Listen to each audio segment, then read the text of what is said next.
Hey everyone, in this video I'll show you how to create a Starlink account. First, go to your browser, search for Starlink and open the official website.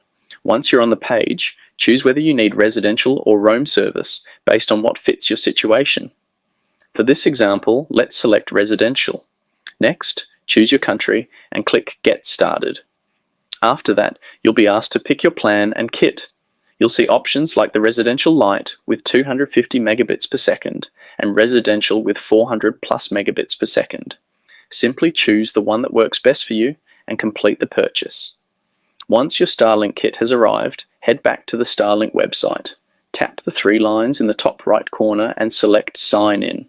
From there, choose Activate your Starlink. Inside your kit, you'll find your Starlink identifier. Enter that number in the first field. In the second field, type in the email address you want to use for your Starlink account. After that, click New Account and Starlink will create your account using the information you provided. And that's it. Your Starlink account will now be set up and ready for activation and installation.